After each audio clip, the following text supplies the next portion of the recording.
Nous sommes le 28 mai 2024 et je continue sur ma petite série de vidéos sur les bovins parce qu'aujourd'hui on va parler des chaleurs chez les bovins. Là aujourd'hui on a une vache en chaleur, donc on risque de voir ce que je veux vous montrer en fait, le comportement d'une vache en chaleur.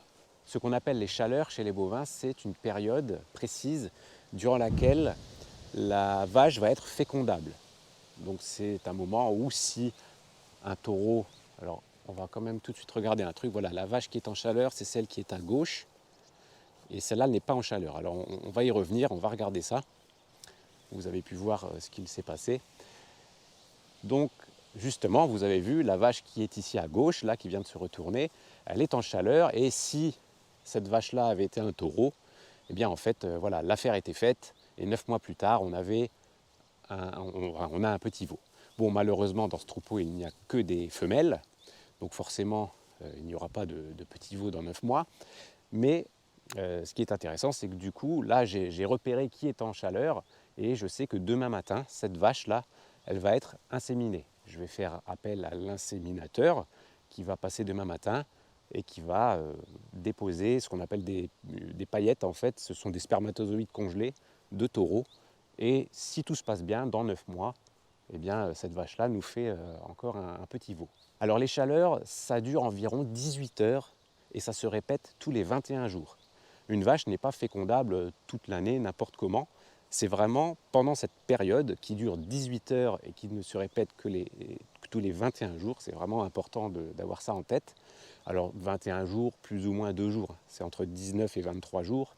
Mais bon, la moyenne, c'est 21 jours. Et donc à ce moment-là, ma vache, elle a on va dire des hormones qui la titillent un petit peu et qui va faire qu'elle va avoir un comportement différent d'habitude, puisque là, ce qu'elle vient d'essayer de faire là, c'est-à-dire de monter sur une autre vache, elle ne le fait pas le reste du temps. Et de la même manière, les vaches du troupeau, en fait, elles arrivent à sentir quand une vache est en chaleur, et le comportement finalement de tout le troupeau est un petit peu différent, il y a un petit peu plus d'agitation, et elles essayent comme ça de se sauter dessus. En général, la période de chaleur démarre avec un comportement déjà un petit peu différent, c'est-à-dire que la vache, elle va par exemple gueuler, voilà, un petit peu plus que d'habitude.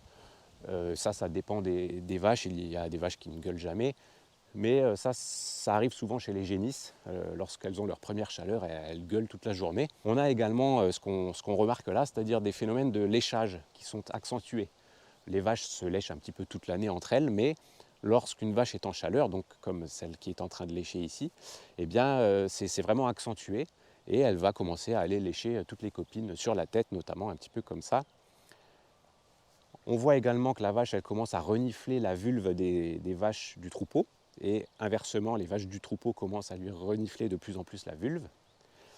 À un moment donné, on va voir apparaître un espèce de mucus. Alors je ne sais pas si aujourd'hui on va le voir, il a peut-être été étalé déjà. Non, là on ne voit pas le mucus.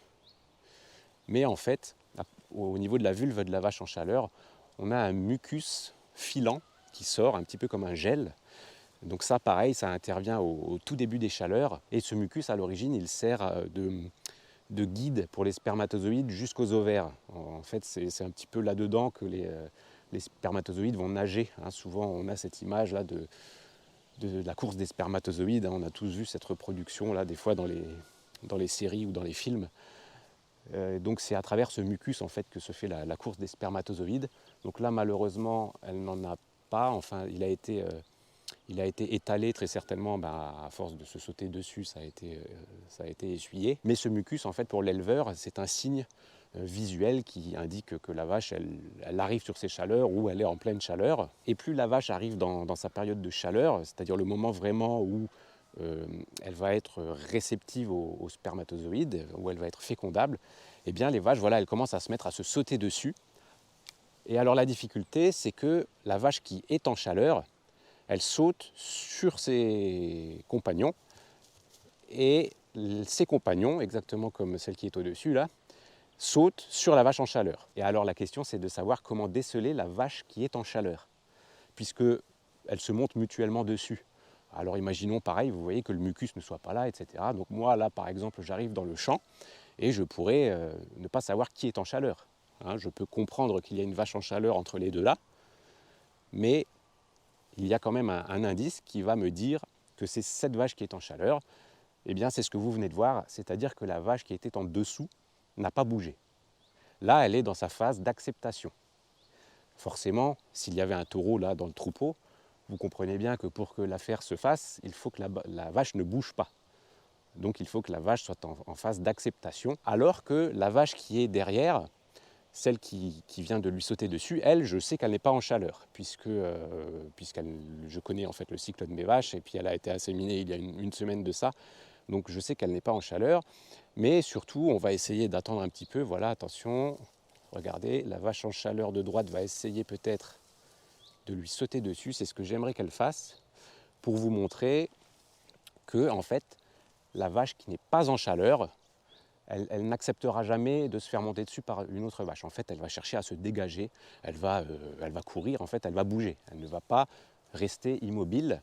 Là, regardez, donc là, Orge essaye vous voyez, Orge a essayé de grimper sur la petite de gauche, qui n'est plus si petite, en fait, c'est sa fille, mais elle est aussi grande.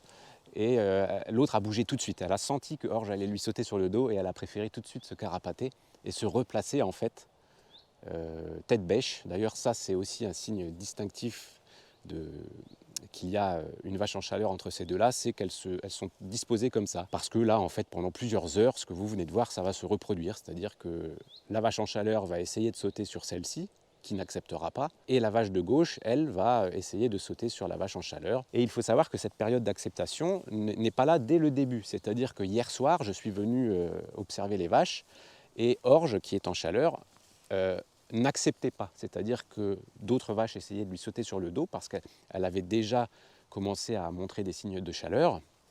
On va y revenir, c'est par rapport à des phéromones. Et en fait, Orge, hier soir, j'ai bien vu qu'elle a esquivé. En fait, à chaque fois que quelqu'un... Alors voilà, exactement. Donc là, on voit bien la vache du dessous est en chaleur. Et à chaque fois qu'une vache en fait essayait de lui sauter dessus, eh bien, elle esquivait. Et là, en fait, c'est seulement depuis ce midi qu'elle accepte. Et donc là, Orge, demain matin, elle va être inséminée.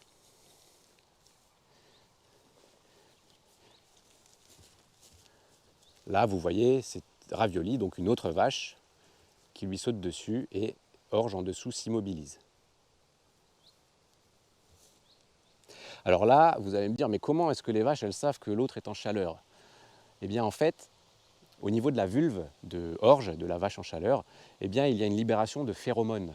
Donc ce sont des molécules.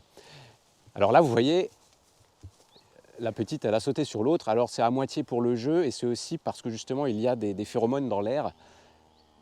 Et elle a sauté sur l'autre, mais vous avez vu, comme elle n'est pas en chaleur, celle de gauche là, eh bien, elle a esquivé. Donc voilà, vous avez vu à peu près à quoi ça ressemble des vaches qui esquivent. Mais en gros, la petite là, elle s'est trompée en fait. Elle a sauté sur sa sœur, mais sa sœur n'est pas en chaleur. Mais justement, le problème, c'est que là, en fait, il y a... Là, vous voyez, il y a Sauge qui a esquivé. Là, en fait, il y a une libération de phéromones par Orge au niveau de sa vulve. Et donc, il y a des récepteurs à phéromones au niveau de... Alors, ça a un nom, mais c'est au niveau là, des narines. D'ailleurs, on voit des fois les vaches qui font comme les taureaux, exactement comme les taureaux, qui ont les mêmes récepteurs à phéromones, qui retroussent les lèvres un petit peu comme ça, hein, qui crispent un peu leur mufle. Et en fait, elles ont des récepteurs, et donc c'est ça qui leur indique que la vache est en chaleur et qui les stimule en fait. Et qui fait que du coup, tout le troupeau est un petit peu excité finalement. Voilà, donc vous en savez un petit peu plus sur cette histoire de chaleur des vaches, que c'est pas si facile, l'élevage bovin, qu'il faut beaucoup regarder ces vaches. Alors aujourd'hui, on a inventé des systèmes qui sont une aide à l'éleveur. Alors ça ne fait pas tout, mais vous pouvez par exemple avoir des colliers ou des bracelets qu'on fixe aux vaches et qui vont justement détecter l'agitation. Parce que vous l'avez vu, une vache quand elle est en chaleur, elle n'arrête pas de marcher, de piétiner, de sauter, de se retourner, etc. Et du coup, avec des petits systèmes, des petits capteurs, on peut indiquer à l'éleveur, on peut lui dire, tiens, cette vache-là, elle est en agitation, donc il faudrait que tu ailles voir. Et puis ensuite, l'éleveur vient au champ et puis il voit à peu près ce qu'on vient de voir, et à ce moment-là, eh bien, il peut appeler l'inséminateur. Alors là, on pourrait se dire aussi que le taureau, s'il était dans le parc, c'est maintenant qu'il inséminerait, c'est pas demain matin. Demain matin, ça va peut-être être fini cette histoire-là. Sa période de chaleur va peut-être s'arrêter pendant la nuit. Et en fait, il y a un truc qu'il faut bien comprendre, c'est que quand on fait de l'insémination artificielle, eh bien l'inséminateur va venir déposer les spermatozoïdes, donc les paillettes, beaucoup plus loin dans le système reproducteur de la vache. Il va donc venir injecter ses spermatozoïdes beaucoup plus loin que ne peut le faire le taureau avec sa bistouquette, en gros. Et ça fait que la course, cette fameuse course des spermatozoïdes vers les ovaires et donc vers l'ovule, eh bien en fait, elle dure moins longtemps. Et donc c'est pourquoi le meilleur moment pour inséminer une vache, en réalité, c'est tout de suite après la fin de l'acceptation. C'est pas maintenant. Là, par exemple, c'est trop tôt. Parce que, je vous ai dit, elle a commencé à accepter très certainement aux alentours de midi, parce que ce matin, elle n'acceptait pas encore. Et du coup, on dit que pendant les 9 premières heures après le début de l'acceptation, c'est trop tôt. C'est trop tôt pour inséminer, parce que les spermatozoïdes, en gros, ils vont arriver... ils vont arriver en fait à l'endroit où ils devraient normalement rencontrer l'ovule, sauf que l'ovule, lui, il n'a pas encore été libéré. Et l'ovule va être libéré finalement à la fin des chaleurs. Et du coup, comme on va injecter les spermatozoïdes plus loin, donc le temps de trajet est moins long pour les spermatozoïdes, eh bien en fait on insémine à la toute fin de la période des chaleurs. Alors du coup, vous voyez sur un tout petit troupeau comme ça, les chaleurs, il faut un petit peu les gérer. C'est-à-dire que dans notre troupeau, tout le monde est mélangé, c'est-à-dire qu'on a une jeune génisse, on a Orge là qui est en acceptation, qui en ce moment allaite son veau. On a Ravioli qui est une vache mais qui a eu déjà un veau mais qui là vient d'être inséminé pour le printemps prochain. On a Sauge qui est une génisse mais qui vient d'être inséminée. Vous voyez, tout le monde est mélangé alors que souvent dans les élevages on a le troupeau de génisses, le troupeau de jeunes génisses, le troupeau de vaches en production, le troupeau de vaches taries comme Ravioli, c'est une vache tarie en ce moment. Et chez nous tout le monde est mélangé. Et notamment, il y a un problème, c'est quand on a des petits animaux, des jeunes animaux. Alors là, ça va, elle commence à être assez grande, mais lorsqu'elle est plus petite que ça, le problème, c'est que quand une jeune génisse est mélangée avec un animal adulte, on va dire, une grosse vache, qui serait notamment de gros gabarits, le problème, c'est que quand tout le troupeau essaye de sauter sur la petite génisse pour ses premières chaleurs, eh bien, il y a un risque de casse. En gros, quand vous avez une vache qui est trop grosse, il y a un risque d'épuisement et puis de lui casser les hanches, ou voilà, j'en sais rien. Enfin, c'est un accident, quoi. C'est des choses qui arrivent en élevage. Et donc, c'est pourquoi, nous, ici, lorsqu'on a une jeune génisse qui est plus petite que ça, là, aujourd'hui, je pourrais la laisser, hein, surtout que la plus vieille vache, finalement, elle est de petit gabarit. Donc, au final, elle ne va pas la blesser, mais lorsqu'elle était plus jeune que ça et plus petite, en fait, je la gardais au bâtiment. C'est-à-dire que je savais à peu près quand est-ce qu'elle allait arriver en chaleur.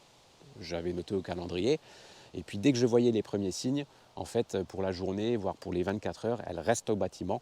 Et comme ça, elle passe ses chaleurs au bâtiment, à manger du foin, de l'herbe, etc. Je lui ramène tout ce qu'il faut. Mais on n'a pas de risque d'avoir un animal blessé au champ.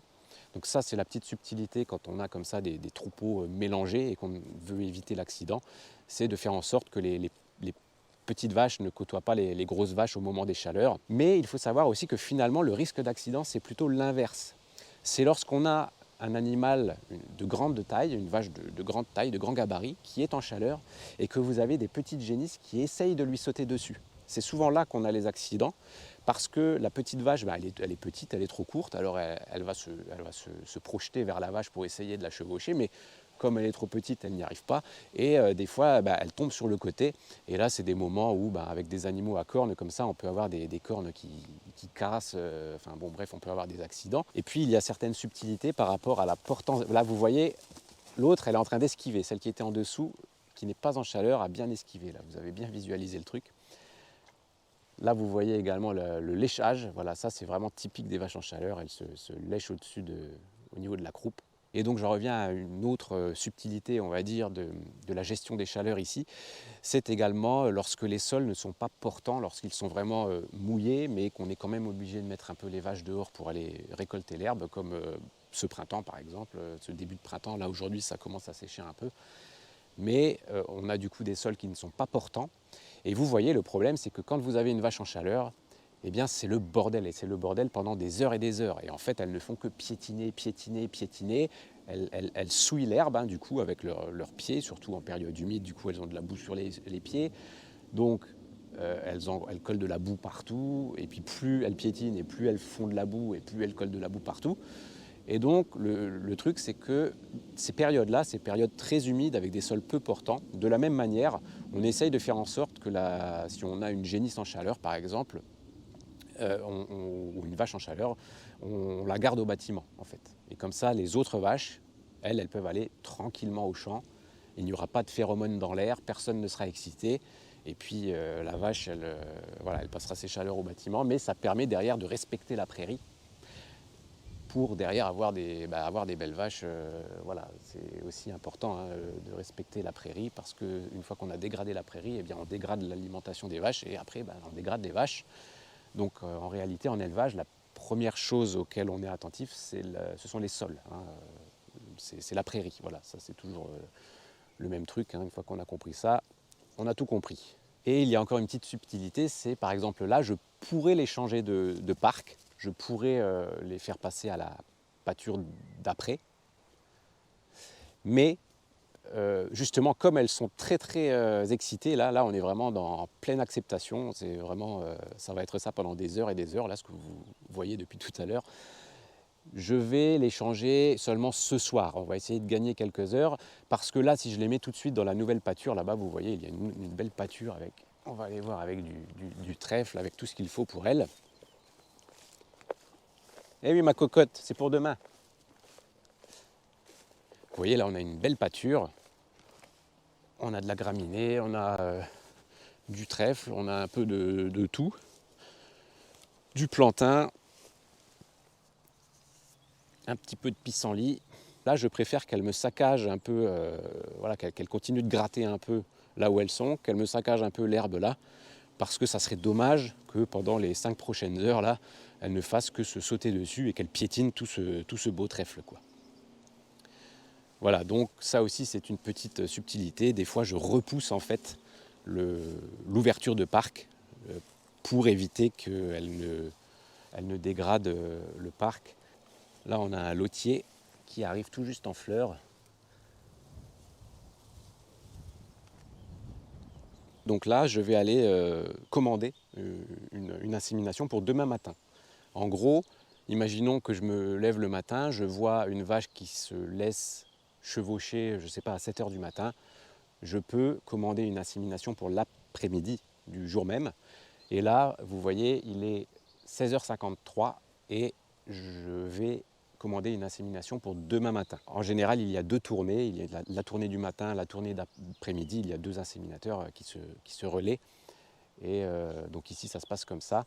Et donc demain matin, orge, on la mettra au cornadi. En fait, demain matin, quand je vais ramener les vaches, je ne les ressortirai pas tout de suite. Je la mettrai au cornadi. Et puis, elle aura la visite de l'inséminateur. Et si tout se passe bien, dans 9 mois, elle nous refait son 4e veau. Et si certains se posent la question, pourquoi tu n'as pas un taureau, eh bien, en fait, un taureau, ça bouffe comme 2 vaches. Donc, en gros, là, dans ce que vous voyez, vous imaginez, il y aurait une vache, un taureau et une génisse, quoi. Donc ça serait pas vraiment gérable comme ça à petite échelle, c'est pas intéressant en fait. Pour faire finalement 1 ou 2 montes par an, j'ai envie de dire vive l'insémination artificielle. Et en plus ça permet de gérer la consanguinité, parce que c'est bien beau d'avoir un taureau, mais le taureau on ne peut le garder finalement qu'1 an, surtout sur un micro troupeau comme ça. Imaginons que j'ai un taureau. Voilà, il va féconder orge. Orge, l'année prochaine, elle me fait un veau. Et ben ça y est, c'est fini. C'est-à-dire que si c'est une petite génisse que je veux garder, cette petite génisse ne pourra pas se faire monter par le taureau. Le taureau ne pourrait même pas finalement être dans ce parc, puisqu'il serait avec ses filles. Les deux qui sont à gauche, là, ce sont déjà les filles de orge. Donc en fait, là, ça ferait de la consanguinité, en fait, hein, ça ferait n'importe quoi. Donc en plus, le taureau, il ne pourrait pas être avec le troupeau. Donc c'est complètement hors de question et hors des réalités, quoi, de penser avoir un taureau sur un micro-troupeau comme ça. c'est vraiment intéressant de passer par l'insémination artificielle qui permet vraiment de choisir les taureaux en fait et de brasser. Chaque année en fait je peux faire inséminer orge avec un autre taureau. Alors bien sûr hein, les chaleurs s'arrêtent lorsque la vache porte un veau. Hein. Là on n'a plus de phénomène de chaleur puisque la vache a un veau dans le ventre. Et également ce phénomène de chaleur intervient seulement après la maturité sexuelle donc d'une petite femelle, donc ça démarre parfois à partir de 7 mois. Alors pareil, ça dépend des races, ça dépend des individus, mais on va dire qu'une petite génisse commence à avoir ses chaleurs à partir de 7 mois, voilà, ou 1 an, voilà. Et tant qu'elle ne sera pas fécondée, eh bien, elle aura ses chaleurs tous les 21 jours, si elle est en bonne santé. Eh bien, j'espère que ça vous a intéressé, même si vous n'êtes pas éleveur. Je pense que c'est toujours intéressant de s'intéresser à ces animaux-là. Ces animaux-là, ils ont accompagné nos ancêtres pendant des milliers d'années. On a construit le pays grâce à ces animaux-là, hein, donc c'est quand même intéressant de savoir comment fonctionne à peu près une vache quand le monde qui nous entoure a été en grande partie construit avec eux. Et je vous dis à la prochaine.